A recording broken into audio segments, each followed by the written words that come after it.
Cá estamos mais uma vez reunidos para o As Crianças Importam, o podcast do Expresso, com a participação da jurista Odete Severino Soares e da psicóloga Ruth Agulhas. Eu sou Cristiana Martins, jornalista do Expresso e moderadora deste podcast. Sejam bem-vindos. O episódio de hoje é sobre um dos temas mais delicados já abordados nesta série. Vamos debater os casos de maus tratos e de abuso sexual sobre crianças e jovens.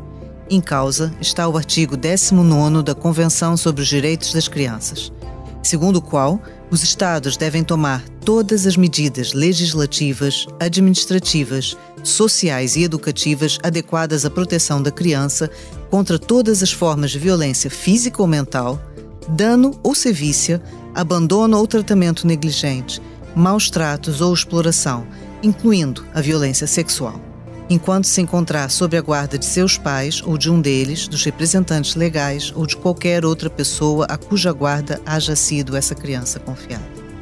Só nos primeiros 5 meses deste ano já foram efetuadas tantas detenções por situações de pornografia infantil como em todo o ano de 2020. Uma das explicações para este crescimento do número de casos poderá ser o aumento do tempo que as crianças passaram em frente aos ecrãs, devido aos confinamentos em consequência da pandemia de Covid-19. Em 2020, a Polícia Judiciária deteve 173 pessoas suspeitas de crimes sexuais contra crianças e jovens. É justamente a este ponto da investigação e do combate a estas graves situações que se dedica o nosso convidado de hoje, o Dr. Carlos Farinha. Doutorado em Ciências Criminais na Universidade de Coimbra, foi diretor do Laboratório de Polícia Científica da Polícia Judiciária e, desde 2018, é diretor nacional adjunto da PJ. E apesar de o tema de hoje ser difícil, nós sempre tentamos ter a participação de uma criança, mas, e essa é a parte positiva do que aqui vamos explicar, não foi possível encontrar uma criança disponível para participar no nosso podcast, porque estão todas ocupadas com as suas atividades curriculares ou extracurriculares. Um assunto a que nós também aqui já demos atenção, que é a agenda extremamente ocupada das crianças hoje em dia. Mas pronto, isso já foi tema de outra conversa. Portanto, seremos só nós aqui, os 4, a conversar, o que também não faz mal, porque o tema é delicado e exige uma atenção especial. Portanto, olá a todos, sejam bem-vindos. Este é o 12º episódio do podcast As Crianças Importam. Vamos começar pelo nosso convidado, Dr. Carlos Farinha. Em primeiro lugar, muito obrigada por estar aqui conosco. É importante abordarmos este tema de frente. Por isso, vamos começar mesmo pelo início. Quem são as crianças com perfis de maior fragilidade perante as situações de maus tratos e de abusos sexuais? Boa tarde, muito obrigado pelo convite. É um gosto e uma honra estar aqui a participar nesta iniciativa. Eu acho que é importante discutir, refletir, dizer, não silenciar, e este é um princípio inequívoco de encontrar respostas para este tipo de problemáticas. Nós não nos focamos tanto nas crianças enquanto situações de risco em abstrato, ainda que possa haver crianças que, estando em risco, concitem sobre si próprias uma maior probabilidade de exposição e, consequentemente, uma maior probabilidade de serem transformadas em vítimas. Nós concentramos essencialmente no agressor, no perpetrador, no abusador. Ou seja, o que perseguimos e o que achamos importante eleger e ter uma particular atenção é ao lado da pessoa que pratica determinada conduta que é considerada, que é tipificada como crime. Isto é, sublinhamos sempre que não é a vítima que concorre, nem pela sua maneira de ser, nem pela sua idade, nem pelo seu vestuário, nem pelo sítio onde está, pela forma como brinca, pela forma como tem determinado tipo de características. Nunca é a vítima que é importante para determinada situação criminosa. E assim sendo, afastamos esta possibilidade de haver vítimas preferenciais, ainda que, repito, em termos abstratos, naturalmente todas as crianças que estão a maior risco por serem menos acompanhadas, e o que estamos aqui a falar é de crimes ou de condutas que contrariam bens jurídicos, como sejam o desenvolvimento equilibrado na esfera sexual, onde uma criança com menos apoio educativo, digamos que está teoricamente a maior risco. Mas isso não faz dela necessariamente uma vítima, e repito, é importante colocarmos o ponto no lado dos agressores, porque a culpa absoluta da ocorrência de um crime sexual, seja um abuso sexual, seja uma violação, seja qualquer outro tipo de coisa que possa consubstanciar-se como criminalidade sexual contra uma criança, a culpa é de quem o pratica e não de quem o sofre. Essa explicação é muito importante e nos faz realmente pensar, porque é inverter o próprio raciocínio que nós trazemos, ou seja, não é a vítima que tem que se explicar, nem tem que justificar a sua fragilidade, mas assim procurar e encontrar o agressor. Mas eu tenho aqui uma dúvida que também não sei se resulta de um preconceito ou se faz algum sentido. O fato das crianças poderem pertencer a famílias mais fragilizadas do ponto de vista econômico, isso também potencia as situações de risco? Não estou a falar em culpa, estou a falar apenas em cenários, em contextos. O fato de vir de uma família desfavorecida economicamente potencia uma situação de risco ou é um preconceito? Em termos abstratos, potenciará sempre uma situação de risco uma criança que esteja menos protegida, menos acompanhada, menos enquadrada. No entanto, nós não nos podemos esquecer nem ignorar que temos situações de criminalidade sexual ocorridas em famílias completamente estruturadas ou com crianças em contextos completamente estruturados. E por isso, repito, o sublinhado coloca-se no agressor, no perpetrador do crime e não propriamente na vítima. De todo modo, naturalmente que as situações de risco devem alertar as comissões de proteção, a sociedade em geral, os mecanismos da educação, da saúde, enfim, todos os sistemas que interagem com as crianças devem alertar para minimizar na medida possível esse risco, mas não faz dessa criança uma vítima preferencial. Ok. Falando do que se passou em 2020, foi um ano atípico para todos nós em todos os sentidos, mas a verdade é que olhando para as estatísticas, aparentemente em 2020 o fenômeno não parece ter aumentado quando comparado com 2019, pelo contrário até.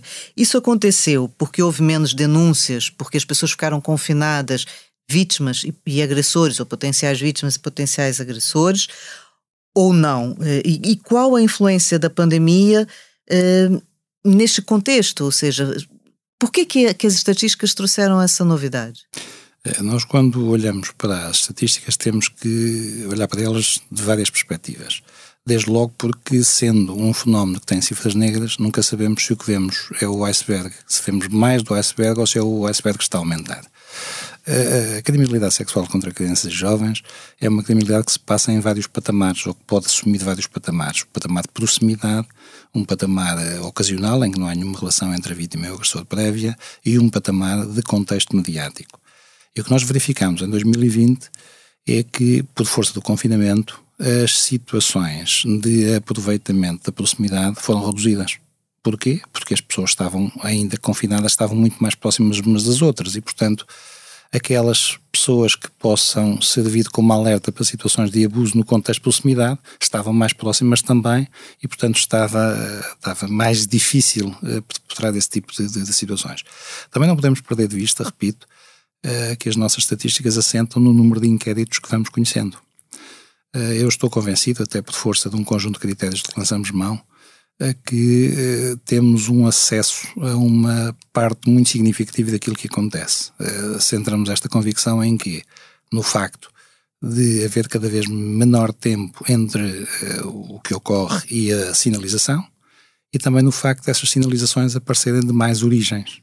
Antigamente, há uns anos, há 20 anos, sensivelmente, praticamente todas as sinalizações eram feitas pela mãe, pontualmente algumas pelo pai e só depois pelos sistemas a seguir. Hoje em dia as sinalizações aparecem de todas as entidades, todas as instituições, todas as pessoas e organizações que interagem com as crianças e, portanto, tendo esta ideia de diversidade da origem das sinalizações e, por outro lado, de redução do tempo entre o facto e a denúncia da mesma, que evidencia uma maior censurabilidade relativamente a esta temática, estamos hoje convencidos que conhecemos, ainda que sob a forma de inquérito e ainda que tendo sempre a preocupação de que o que conhecemos não será a totalidade, mas será uma parte. Mas achamos que conhecemos cada vez mais uma percentagem maior daquilo que ocorre. E por isso tentamos gerir a organização da resposta tendo em conta estas preocupações e estas sensibilidades.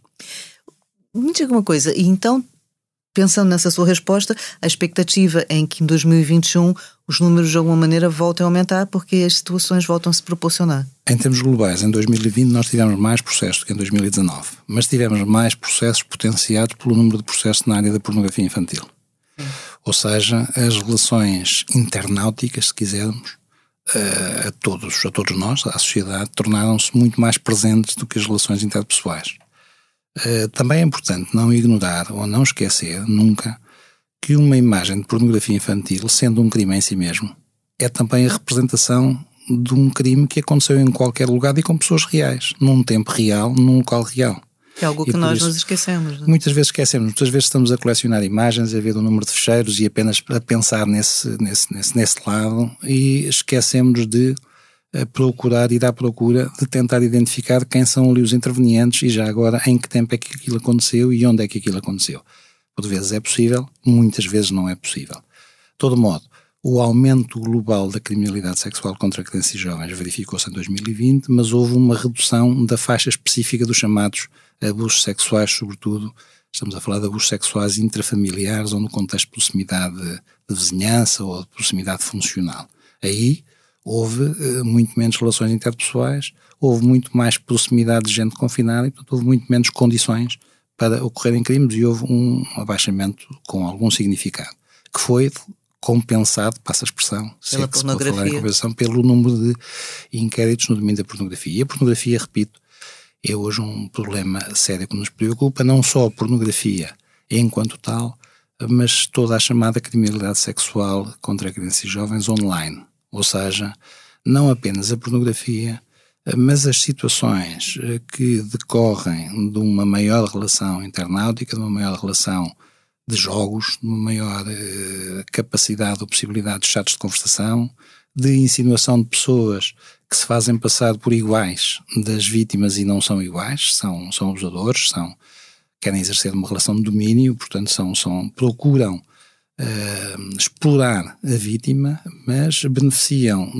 do anonimato da comunicação por essa via digital para se fazerem passar pelos príncipes encantados, quando são, na prática, diabos desencantados. Portanto, por se fazerem criar as vítimas que são jovens como elas, ou crianças como elas, quase, por simularem um perfil que não têm e por conseguirem uma confiança e uma exposição que não deve acontecer. E depois, por explorarem também esse início de exposição, essa situação de risco adicional, e daí que isto contraria um pouco a tal questão das crianças menos favorecidas podendo estar mais expostas, estão mais expostas a algumas coisas, estarão menos expostas a outras. Já se percebe, sim. O tempo que as nossas crianças passam na internet e nos jogos é algo que tem que ser acompanhado e tem que ser visto, porque é um foco de situações de criminalidade sexual possíveis. Não quer dizer que seja automático ou que seja uma relação direta, mas é uma possibilidade. Porquê? Porque muitos dos jogos têm como ganho e contrapartida a exposição de determinadas partes íntimas do corpo. Mostrar uma fotografia que vale mais, dá mais pontos. Dar mais pontos, quem ganha os pontos pode nem ter nenhum interesse sexual particular. A criança que o está a fazer ou o jovem que o está a fazer quer ganhar mais poder dentro do jogo, porque tendo mais pontos, tem mais umas espadas, consegue afastar uns concorrentes ou aproximar outros e, portanto, tudo isto vai sendo aproveitado por quem está, pelos lobos maus que estão escondidos atrás deste fenómeno, desta maravilha da comunicação simplificada e digital, vai sendo aproveitado para promover a exposição de imagens e a correspondência àquilo que são os seus gostos em termos de sexualidade. É muito curioso ouvir isso, e antes de ir ao Odete, porque os pais, e Portugal é um país em que isso é característico, tem muita preocupação em que as crianças brinquem na rua. É sempre, nós aqui já abordamos também no podcast, a limitação das crianças, da liberdade das crianças brincarem na rua, e ao mesmo tempo, aparentemente não tem uma consciência completa dos riscos das crianças brincarem, entre aspas, tantas horas nos ecrãs, não é? Ou seja, o risco físico da exposição na rua está muito presente nos pais, mas eventualmente nem tanto o risco da exposição digital. Odete, do ponto de vista legislativo, o que é que tem sido feito para combater essas tais situações de risco, as tais situações de maus tratos? Como podemos situar Portugal em relação aos demais países europeus quando falamos de maus tratos e abusos sexuais contra crianças e jovens? Boa tarde a todos e a todas. Em termos legislativos, foram dados passos importantes a nível nacional, como também a nível da União Europeia.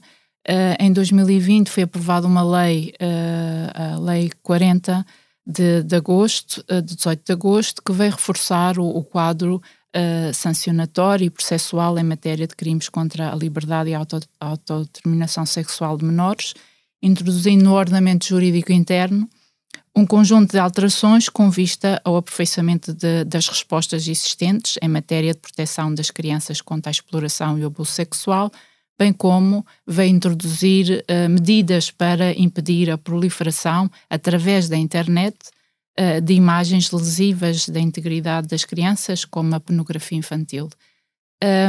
Convém dizer que esta lei visou concluir o processo de transposição da Diretiva Europeia de 2011 sobre o combate ao abuso sexual e exploração sexual de crianças e pornografia infantil, alterando desta forma o Código Penal e procurando ir ao encontro das recomendações dirigidas ao Estado português, quer pelo Comitê Lazarote do Conselho da Europa, quer pelo Comitê dos Direitos da Criança das Nações Unidas, quer mesmo pela própria Comissão Europeia, já que em 2019 a maioria dos Estados-membros continuava a não transpor esta diretiva de 2011, passado 8 anos, de forma completa e adequada, e incluindo Portugal. Portanto, Portugal em 2020 tentou acomodar de forma correta a transposição desta diretiva.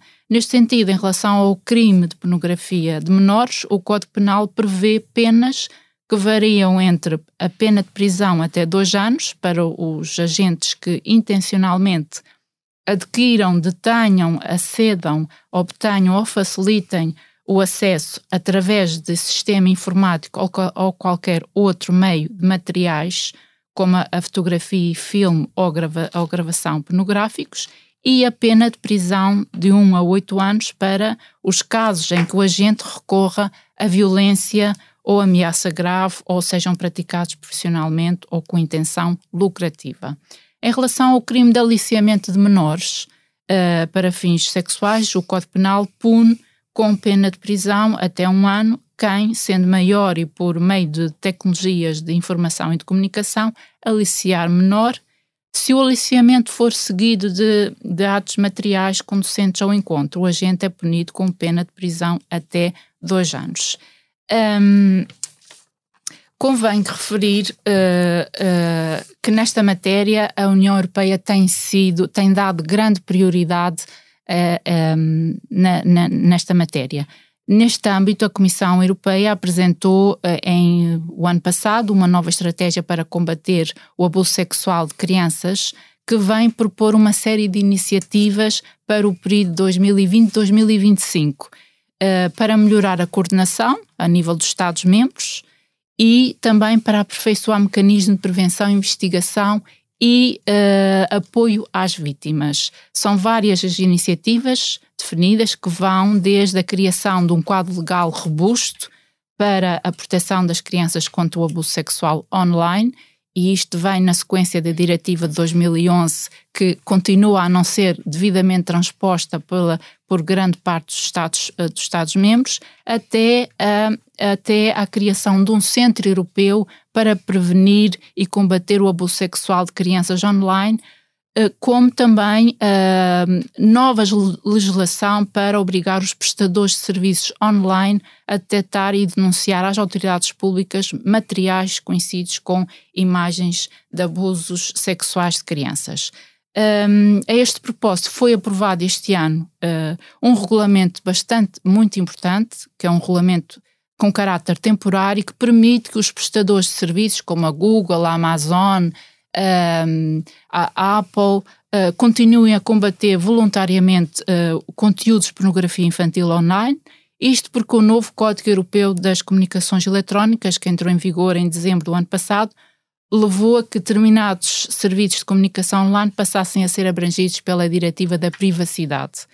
É uma medida temporária, aplicável por 3 anos, mas a Comissão Europeia já anunciou, aliás, que irá propor uma legislação de longo prazo em relação a esta matéria. Convém dizer que a Google e a Microsoft e a Apple ou a Amazon são algumas das várias empresas tecnológicas que, em parceria com a Interpol e com a Europol e várias organizações não governamentais nesta área, atuam no combate e prevenção de material e conteúdo de abuso e exploração sexual de crianças online.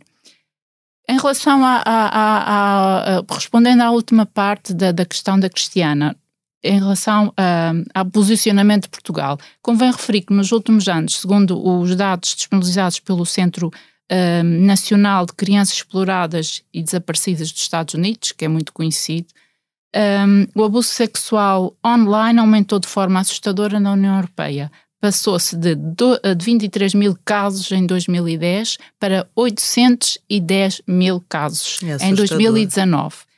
E a International Watch Foundation, no Reino Unido, refere no seu relatório de 2019 que a União Europeia é a região do globo com um aumento sem precedentes de predadores sexuais online.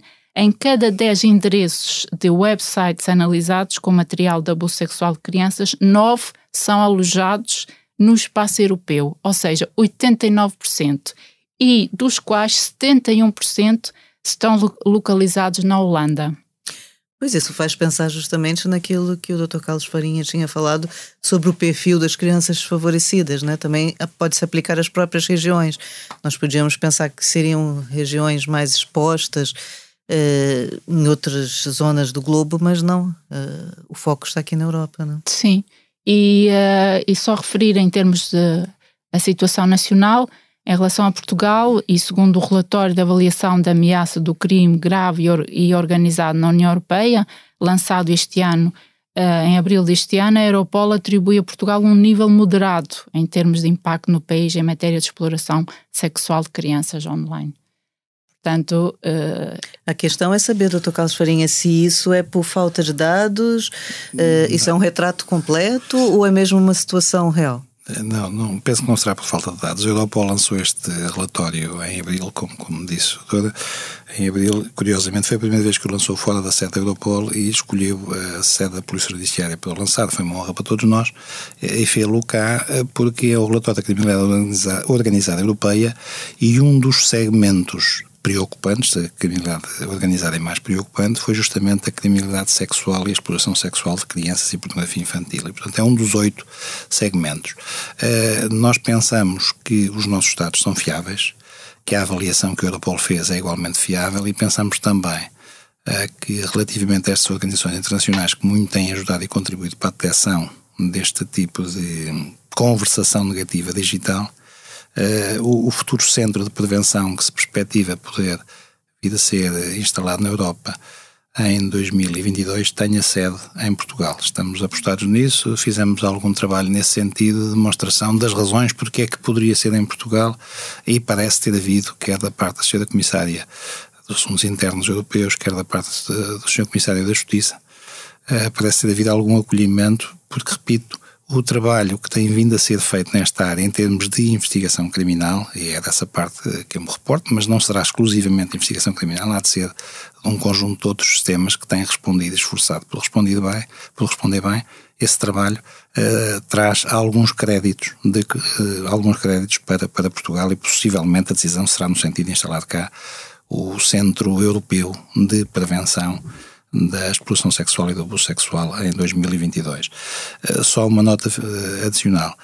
De facto, o nosso país, depois de ter estado muitos anos adormecido por esta temática, depois de ter passado os anos 80, os anos 70, os anos 90, eventualmente, ou grande parte deles adormecido, passou a ter uma intervenção no plano legislativo perfeitamente coerente, sempre a aumentar as condutas incriminadas, sempre a aumentar o tipo de incriminações e sempre a sancionar e a censurar mais aquilo que possa ser tipificado como criminalidade sexual. Temos sido coerentes nesse domínio. Eu digo às vezes, em jeito de brincadeira, que alguns anos atrás se podia cantar um fado a dizer que minha mãe casai-me, que já tem 13 anos que os fiz por janeiro. Isto foi cantado sem nenhuma preocupação social, sem nenhuma crítica. Nesse momento já teria. Hoje seria absolutamente criticável e inaceitável, porque um casamento precoce significaria outra coisa senão um abuso sexual, um crime sexual contra uma criança. Ok, referências aqui importantes. Eu não posso deixar de questionar, e agora já um pouco até como cidadã, tendo ouvido a Odete, o que a Odete esteve aqui a nos explicar, e tendo ouvido essa sua análise sobre a evolução de Portugal. Aquelas penalizações que a Odete começou logo por falar no início da sua participação, de 1, 2 anos, não é a altura de agravar? Há sempre uma grande discussão entre a dimensão das penas e a probabilidade de elas serem aplicadas. Por vezes é preferível que haja condições processuais, naturalmente legais e legítimas, para que as penas sejam aplicáveis, mais do que propriamente estar a discutir a dimensão das penas. E depois isto também tem a ver com a qualidade da investigação, porque sendo a investigação uma realidade amontante da intervenção do sistema de justiça, se ela não for bem feita, dificilmente o sistema de justiça poderá intervir bem. Por exemplo, nós temos sanções acrescidas de 1/3 no limite mínimo e no limite máximo, ou acrescidas de metade no limite mínimo e no limite máximo, respectivamente, se o predador for portador de uma infecção sexualmente transmissível ou se o agressor, além de ser portador, tiver transmitido. O que faz com que a investigação criminal deva também, no caso das situações de contacto interpessoal, ter capacidade para, sem violar segredos de saúde, conjugando com todos os equilíbrios que esta realidade tem que ter, mas que tenha que apurar se, para além do que aconteceu, como é que aconteceu. E estas circunstâncias são circunstâncias que depois podem permitir uma intervenção avaliativa em termos judiciais, diferenciada, porque existem estas agravantes e estas latitudes. Por isso, não me parece que haja uma grande necessidade para já do aumento das penas. Poderá haver alguma necessidade, mas ela tem vindo a ser perseguida também, de encontrar mecanismos processuais. Discute-se muito não a provocação, mas a navegação no espaço digital, a detecção de conteúdos ou de contactos, como já aqui foi referido de facto por outras organizações internacionais, e que em Portugal ainda tem, por vezes, alguma dificuldade de absorção pelo nosso sistema de justiça. Discute-se se isso deve sofrer alguma melhoria. Agora, não há dúvida nenhuma que a censura social e a expressão da lei, que deverá indicar o pensamento social dominante, tem vindo a ser cada vez mais sensória relativamente a esta matéria. E se não tínhamos dúvidas nenhumas que estamos muito melhor hoje do que estamos há uns anos atrás, o que não quer dizer que não possamos estar pior do que estaremos daqui a 10 anos, e por isso claro, que não haja trabalho, e há seguramente na prevenção, mas também na investigação. Por exemplo, uma nota, a questão das declarações para a memória futura e a questão da obtenção de espaços ideais, espaços amigáveis nas instalações das entidades que têm que fazer a investigação criminal. Este é um tema reservado da competência da Polícia Judiciária, mas há outras entidades que interagem também com crianças. A preocupação em encontrar esses espaços adequados a lidar com as vítimas, e a formação associada e a especialização, enfim, tudo isso são sinais de evolução positiva. Agora, nesta como noutras temáticas, nós estamos sempre aquém do que seria o desejável. É por isso que nós estamos aqui também a falar desse assunto, para esclarecer os ouvintes e aumentar cada vez mais essa pressão sensória da sociedade. Ruth, aqui o Dr. Carlos Farinha falou na importância da prevenção. Olhando especificamente agora, focando na prevenção, do ponto de vista das escolas, e aqui também já se falou que anteriormente, em décadas passadas, era sobretudo a mãe que fazia a denúncia de uma situação dessas.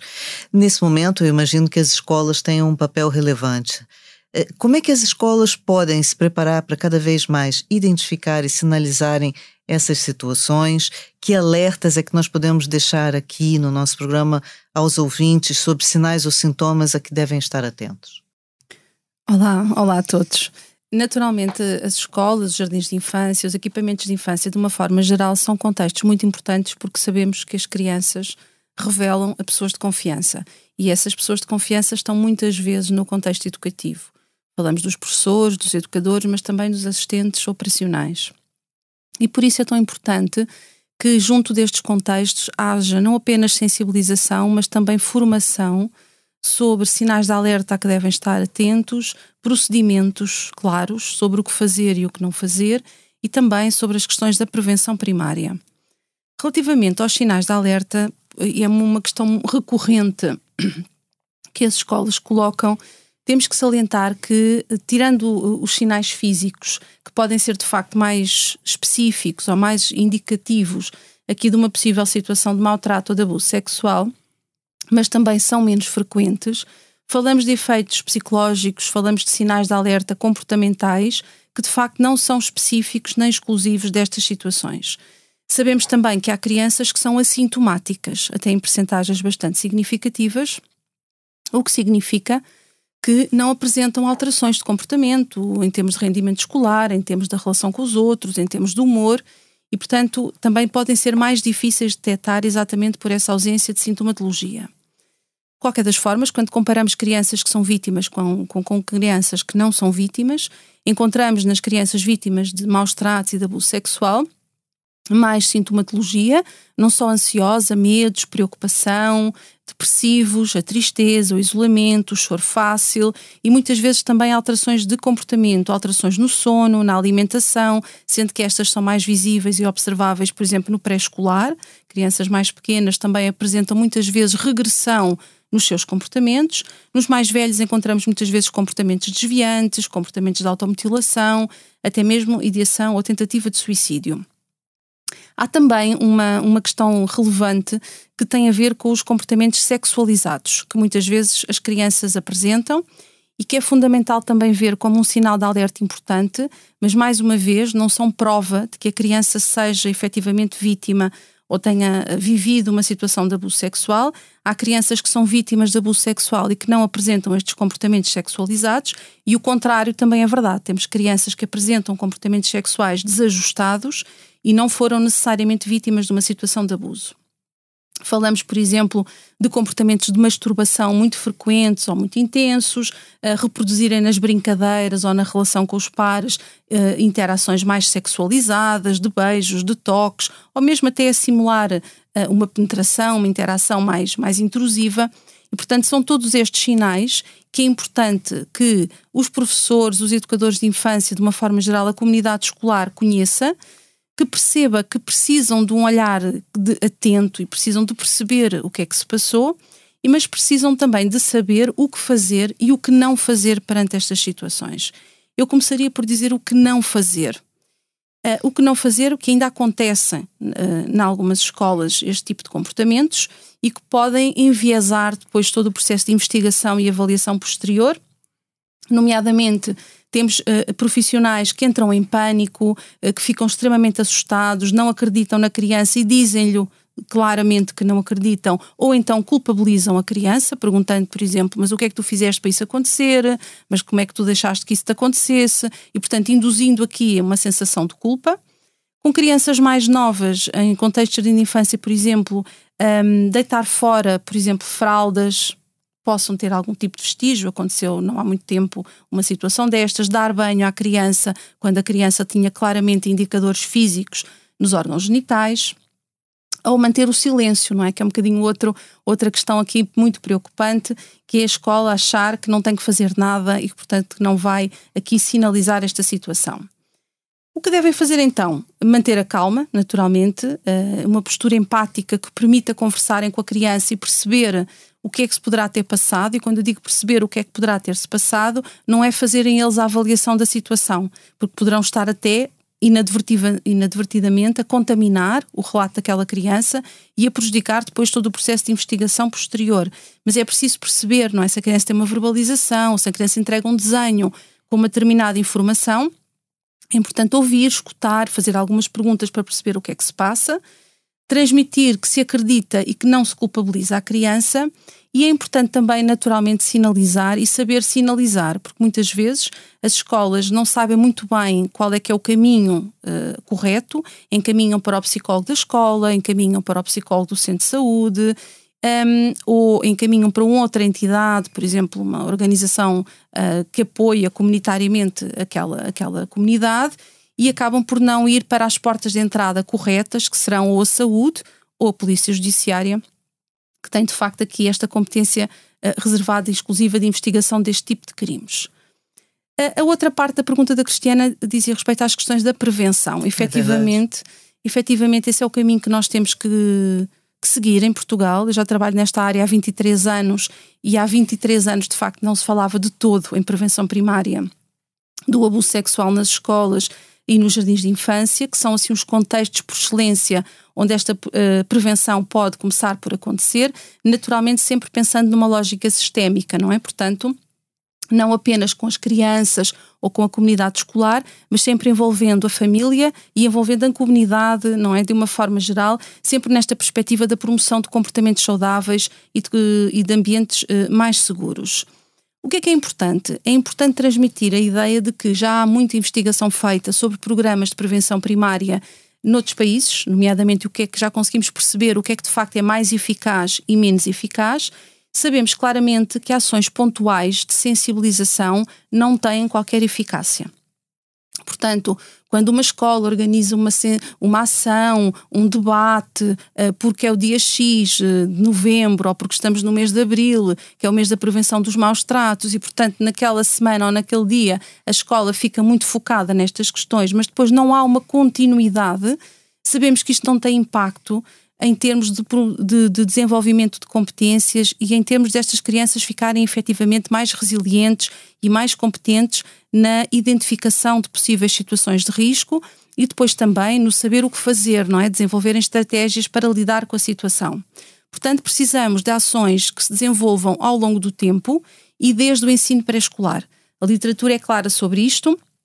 Mesmo crianças com 3, 4 anos de idade já têm capacidade para distinguir o que é que são os diferentes toques, os diferentes segredos, o saber pedir ajuda em algumas situações. É importante também que estas ações de prevenção e estes programas sejam dinamizados por um adulto de referência da criança. Não é o técnico X que vai à escola e que não conhece as crianças de lado nenhum. Deve ser o professor, deve ser o educador e deve privilegiar estratégias ativas de discussão, de modelagem, de role-playing, não é? No fundo, pôr as crianças a mexer e a interagir e não passivamente sentadinhos a ouvir o técnico com algum tipo de explicação. Com crianças mais novas, por exemplo, saiu agora recentemente um estudo importante de meta-análise sobre o tipo de materiais que parecem ter mais impacto, especialmente nos pré-escolares, e os fantoches, que permitem a dramatização, a representação, são referidos como um material de excelência e também materiais que possam ser levados para casa. Portanto, tem que haver aqui uma interface, uma comunicação entre a escola e a família, porque senão, se for apenas num destes contextos, não estamos de facto a falar numa verdadeira prevenção universal. Relativamente aos temas que são sugeridos nos programas de prevenção primária do abuso sexual, eles são acima de tudo o corpo, portanto ajudar as crianças não só a conhecer o seu corpo, mas também a adquirirem e a perceberem o que é este conceito de partes privadas e o que é que isso significa na prática. O tema do toque, não é? Saber distinguir diferentes tipos de toque, como é que eles nos fazem sentir e depois o que fazer perante essas emoções.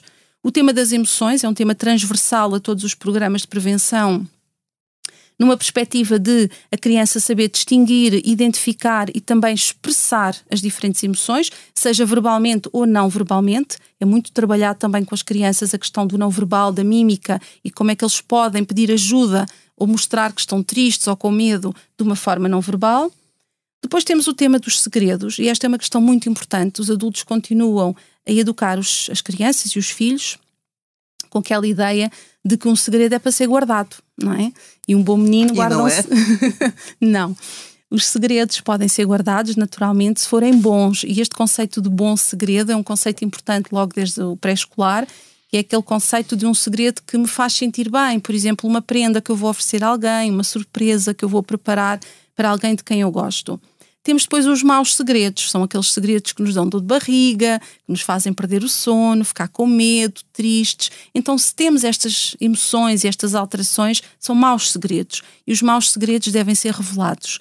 E esta é uma mensagem muito importante que todas as crianças devem aprender. Depois, queremos também crianças mais assertivas, e como queremos crianças mais assertivas, temos que as ajudar a aprender que podem dizer sim e podem dizer não. Não têm que obedecer a tudo a que o adulto diz.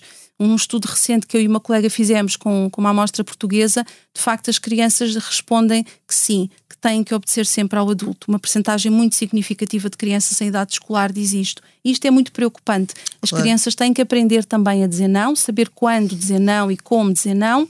E depois temos o tema do pedir ajuda, não é? Portanto, criando aqui um bocadinho o círculo de confiança, um círculo de pessoas, não é? O chamado círculo de segurança, saberem identificar sinais do que é que são possíveis situações de risco e saberem também a quem é que podem pedir ajuda. E é importante, por isso é que falamos em círculo de segurança, que dentro deste círculo a criança tenha mais do que um adulto de confiança, porque se tiver só um, fica muito refém daquele adulto que naquele dia pode estar indisponível, pode ter dor de cabeça, pode não acreditar. Claro. E, portanto, é fundamental que a criança perceba que deve ter diferentes adultos. Quando falamos em programas para crianças a partir dos 5, 6 anos e daí em diante, o tema da internet, naturalmente, é um tema incontornável, tendo em conta tudo aquilo que já foi aqui hoje falado. Pois é, o único espaço que não cabe nesse mundo que nos está aqui a ser revelado é o espaço da omissão, não é? E a Ruth falou ali num aspecto que me parece muito importante, que eu queria falar com o Dr. Carlos Farinha, que é como é que se pode avaliar a credibilidade de uma suspeita de maltrato ou de abuso sexual feita por uma criança. Essa é sempre uma questão, a Ruth acabou de falar na necessidade de se ouvir a criança e de se respeitar aquilo que se ouve, não é? As falsas alegações são frequentes, tem contextos específicos, o que é que mais o preocupa nessa área? Ora bem, desde logo as falsas alegações não são frequentes. É importante que se diga isso, não é? De uma maneira geral, ainda que possa em determinados momentos etários haver mais tendência para a fantasia do que noutros, mas em regra, em média, as alegações das vítimas são verdadeiras. Ainda que por vezes não sejam muito bem verbalizadas ou muito bem descritas. No que nos preocupa a nós, porque estamos num contexto processual penal e, portanto, não nos basta apenas ter a convicção ou o conhecimento, é preciso também fazer a prova das coisas, porque, do outro lado, em tese, virá a estar um arguido que também tem determinado tipo de direitos. E a prova das coisas deve ser suscetível de ser sujeito ao contraditório. Claro.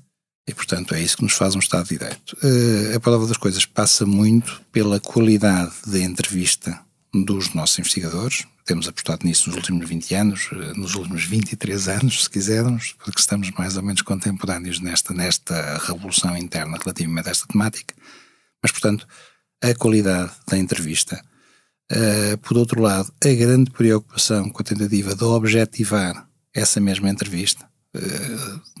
Dando um exemplo muito simples, se alguém diz que isto aconteceu na véspera do domingo de Páscoa do ano passado, nós temos que no processo demonstrar qual foi a data do calendário em que foi a véspera do domingo de Páscoa. Se foi no dia 17 de março ou se foi no dia 28 ou 22 de abril, por exemplo. Ou seja, temos que tentar tornar objetiva a informação subjetiva que recebemos.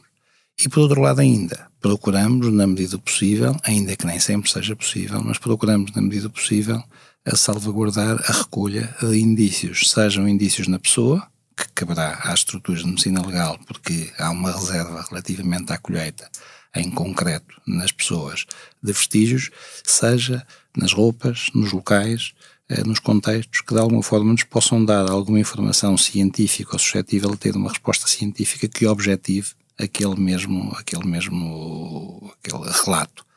E depois ainda, a técnica de entrevista passa também por não descrever apenas factos, mas por tentar obter sensações. Isto é, o que é que aquela vítima em concreto sentiu em determinado momento. Não relatar apenas que viu este ato ou aquele ato, mas o que é que isso lhe provocou em termos de sensibilidade.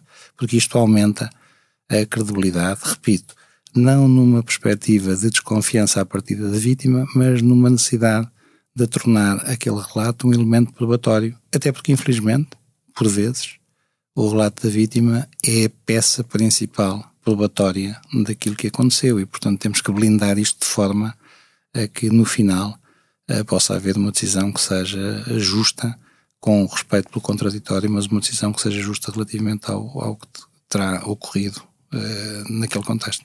Mas há aqui uma coisa que o Dr. Carlos Farinha falou e que vem em consonância com o que a própria Ruth também tinha dito, mas que me leva a pensar. A aposta tem sido, nas últimas 2 décadas, nessa preparação e nessa formação, na realização de entrevistas. A minha pergunta é, do ponto de vista dos meios de investigação, não só da formação, mas dos meios, que eu imagino que sejam também eles complexos, Portugal está bem preparado? Tem os meios necessários? Portugal está bem preparado, sabendo todos que os meios são sempre insuficientes para aquilo que pretendemos. E, portanto, Agora, além da questão da discussão dos meios, nós temos sempre que procurar fazer a discussão do método, ou seja, como é que vamos rentabilizar os meios que temos, como é que vamos formar melhor as pessoas que temos, como é que vamos criar os espaços amigáveis, como é que, por exemplo, um acréscimo de meios este ano foi instalarmos no nosso Instituto um observatório interno para avaliação da nossa própria forma de interação com o fenómeno, ou seja, para sermos mais exigentes com as boas práticas, para integrarmos nas boas práticas o conhecimento internacional, para melhorarmos o saber de outras ciências e de outras entidades e para melhorar muito a articulação interinstitucional. E, portanto, os meios devem ser mais vistos numa perspectiva de exigência da margem de otimização e não propriamente de lamento pela sua inexistência, porque meios existem ainda que nunca numa sejam perspectiva. suficientes. Nunca sejam completamente abundantes e suficientes, mas são sempre alguns. E por isso, se os rentabilizarmos e se tivermos essa margem ou essa perspectiva de progressão, conseguimos ir melhorando, que é isso que se pretende, a capacidade de resposta a este e a outros fenómenos, mas este fenómeno em particular. Pois o tempo passou rápido, a conversa de hoje e até tendo, já sido um bocado aqui a parte mais dura sido feita, e olhando para trás até se percebe que hoje a agenda pesada das crianças que não permitiu que elas estivessem aqui presentes até nos deu a liberdade, eventualmente, de sermos mais explícitos e irmos mais fundo no assunto. Portanto, essa conversa com a participação do Dr. Carlos Farinha, que nos falou do que está muito por trás associado a esses crimes de maus tratos e abusos sexuais contra as crianças e jovens, ainda nos leva, porventura, a pensar no que ainda terá que ser feito, porque são tendências que estão a mudar, não é? Sabemos que, portanto, de 2019 para 2020 registrou-se essa descida das sinalizações de crimes sexuais concretizados envolvendo as crianças e jovens, mas ao mesmo tempo foi aqui falado que aumentaram os registros dos casos de pornografia. Portanto, essas estatísticas não bastam para nos tranquilizar, não é? Continuam a ser os crimes praticados por pessoas próximas das vítimas, o que também é um assunto que, embora nós não tenhamos aqui focado muito, é um assunto sabido e preocupante. Muitas das vezes são situações com as quais a sociedade convive sem sequer ter consciência plena de que estão a acontecer, daí a necessidade de formação e como a Ruth disse, da sintomatologia que temos todos que estar atentos e, portanto, é um assunto que vai continuar a nos preocupar e merecer atenção. Vamos agora passar para uma fase mais positiva, a última fase do nosso podcast, em que apresentamos as nossas sugestões.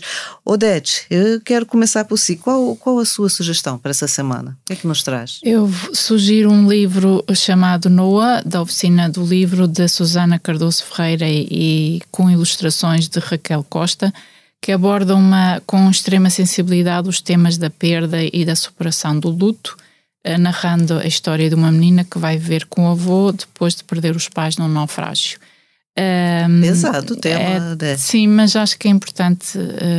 E este livro trata esta matéria de forma muito delicada e com extrema sensibilidade. Portanto, por isso é que eu trouxe este livro.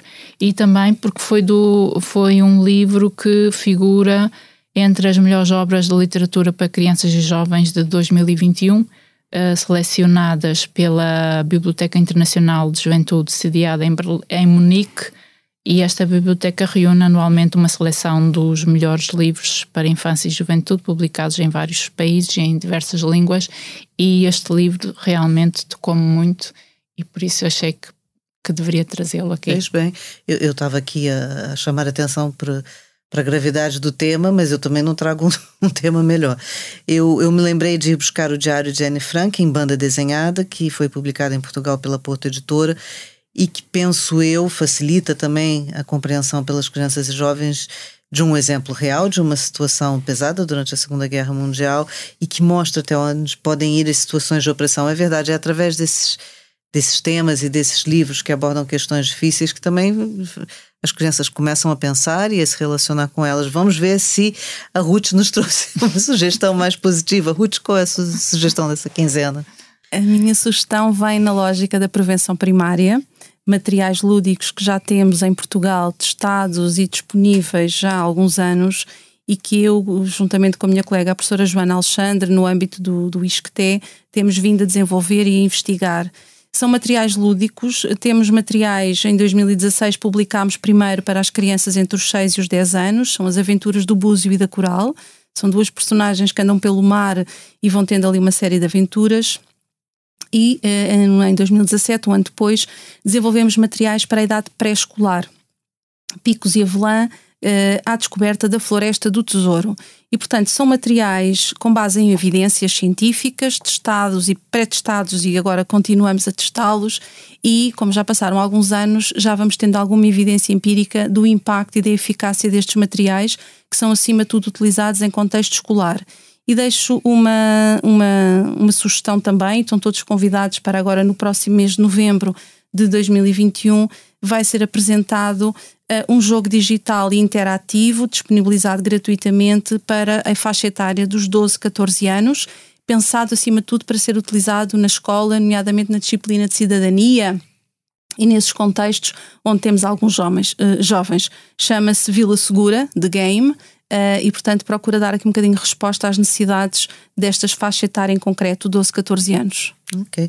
Dr. Carlos Farinha, nós temos aqui uma tradição, não sei se também quer nos fazer alguma sugestão. Eu posso fazer uma sugestão, ainda correndo o risco de parecer demasiado corporativo, mas é assim, a Polícia Judiciária no dia 20 de outubro lançou um e-book de histórias, a que chamou 75, um diamante de histórias, porque tem a ver com os 75 anos que concretizou o ano passado, no mesmo 20 de outubro, e também com 75 relatos de pessoas, na primeira pessoa, relatos de pequenas histórias. Porque é que estas pequenas histórias me parece que têm algum interesse e que vale a pena ir à página da Polícia Judiciária a ver este e-book?